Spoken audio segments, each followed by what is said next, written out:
Alright, I've already made one wire here.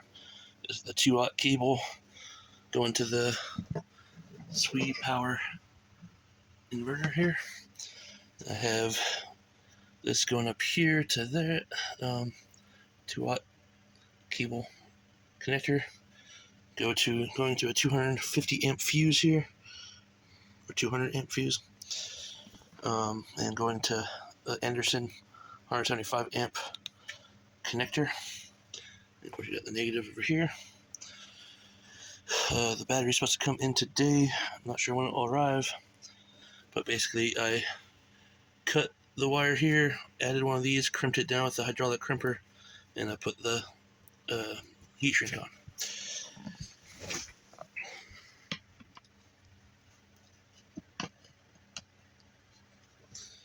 Okay. And this is the tool I'm using to do it, cut the wire with and strip the wire. As you can see, it's how it looks. It's good for big wire. Let's see. You see I already made these 2 wires too.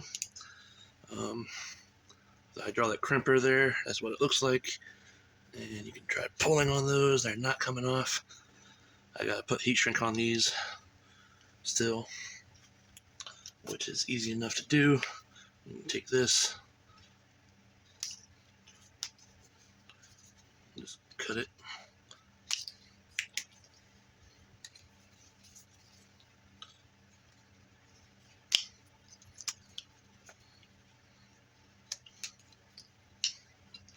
Cut it just like that. You can make them longer or shorter, obviously. And you slide them over the wire in the fitting, and then you just have to heat that up.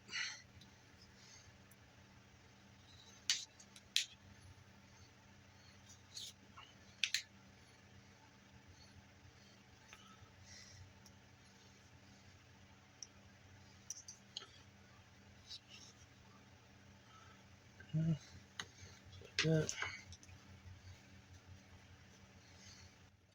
You float to power this.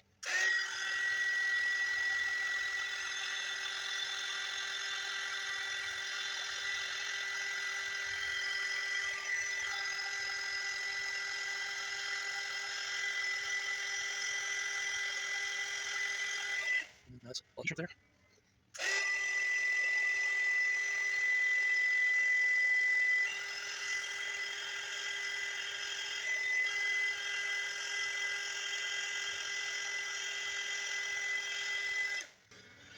All heat shrinked.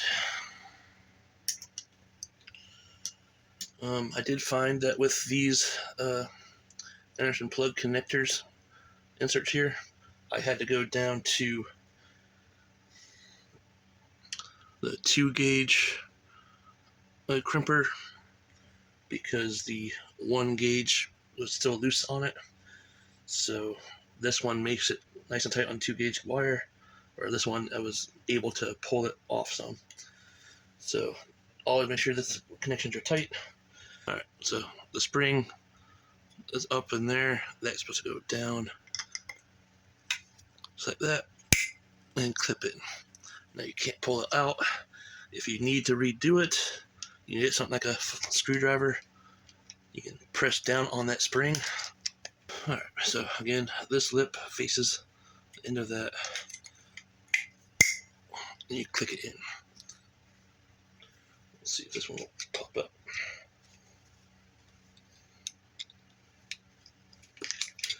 Yep.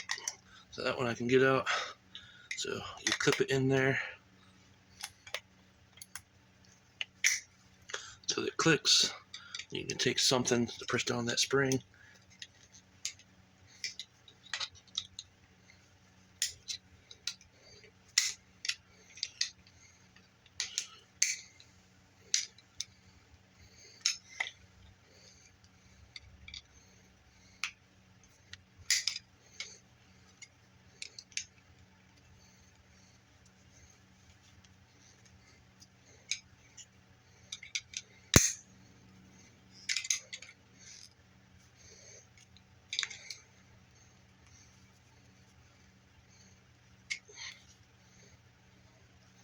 Okay.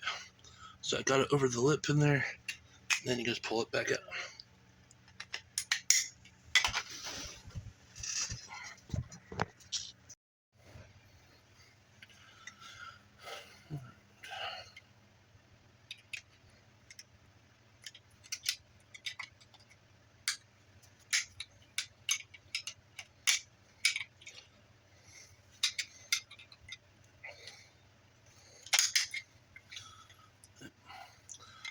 What you can do to pull these out, because if you don't do this, you can't, is that spring right here that this clips on. Put it until it clicks. You take something thin and long enough that you can get up in there underneath that spring.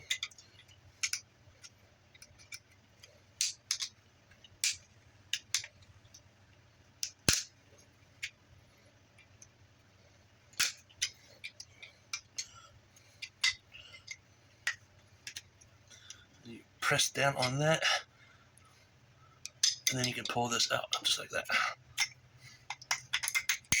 So if you make a mistake, you can fix it. Okay. All right. Just to show how this works, you can take it, close it some, and just use this to cut through the shielding, and then you have a nice clean cut. And then you can take one of these, put them like that. This one, you want these. All these do with this, you put them down inside there. There's a little hole there that those go up in. Then you take that, turn that so it actually pumps.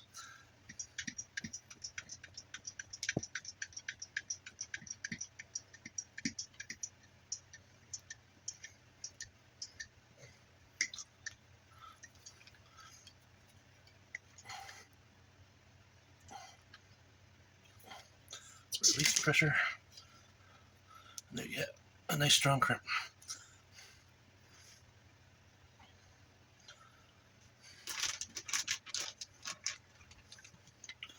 Again, just this easy.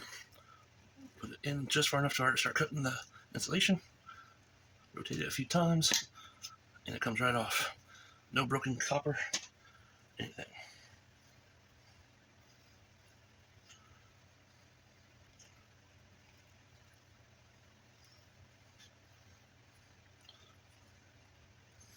And again, close that off.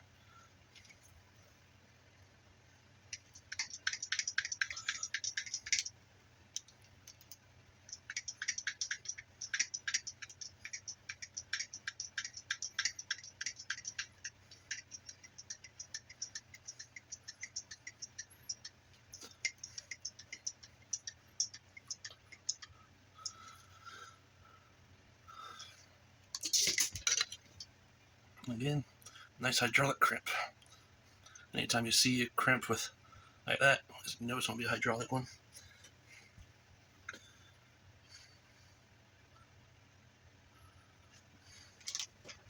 Let's see here.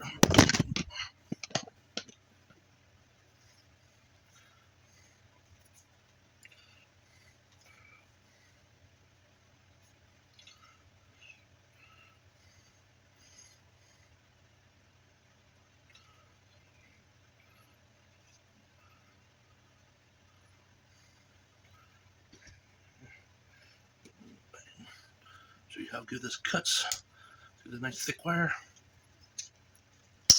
Just like that.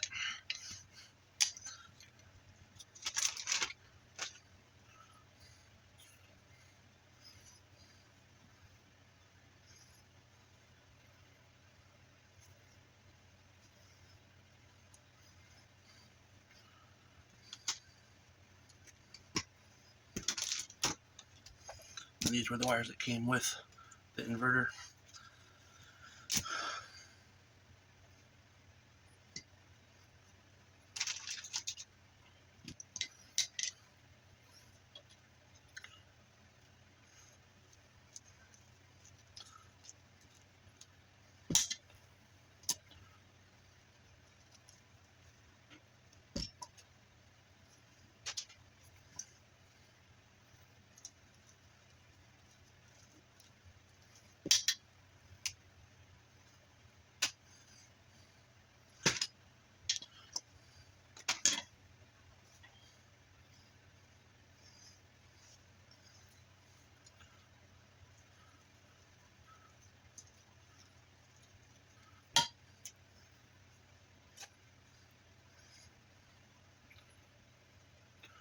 These are the ones I bought a while ago off Amazon. They did not come with the wire.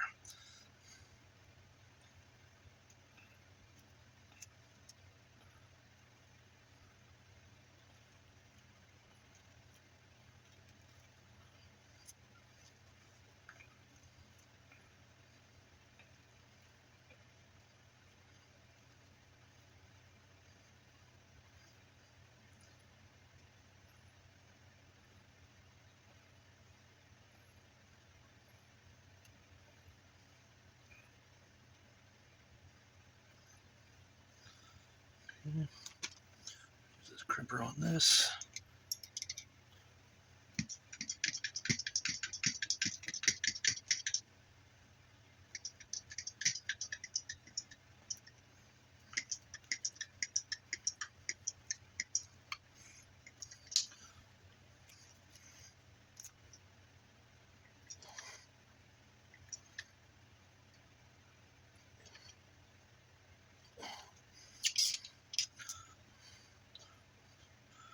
It's nice and tight.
Nice and tight.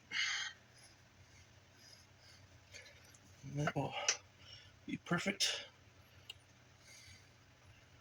to go right here between this fuse and here, because I'm going to have to get two of these because this is 2-aught cable. It's rated for 175 amps as far as everything I can find online about it.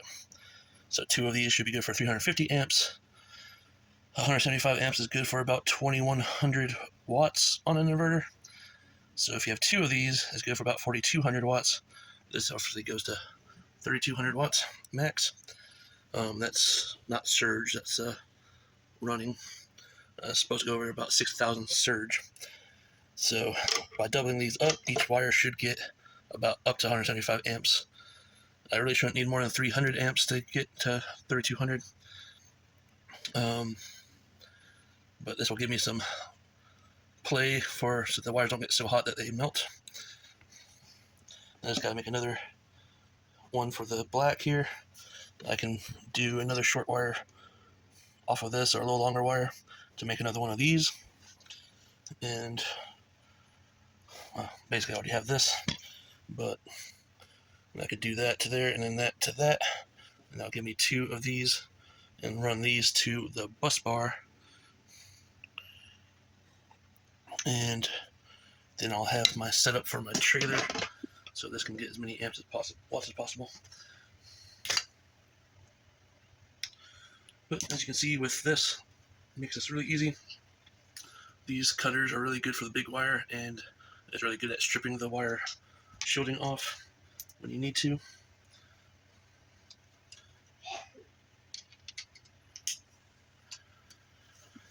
And I picked up one of these from Harbor Freight because when you connect an inverter to a battery, if you don't pre-charge the capacitors, you're going to get a big spark. So I bought one of these so I can clip on to like this, and I could touch the terminal here, so it charges the capacitors. Then I could take this off and I could put the wire directly to there without getting a spark.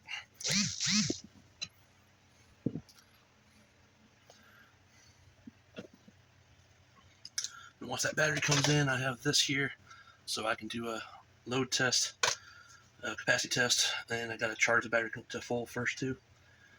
But that will basically get me everything I need to make this work and test it out. And I'm already out of the wire ends I've brought in, so that's all the wires I'll be making right now.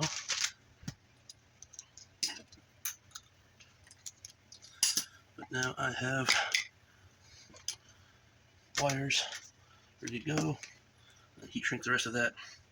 This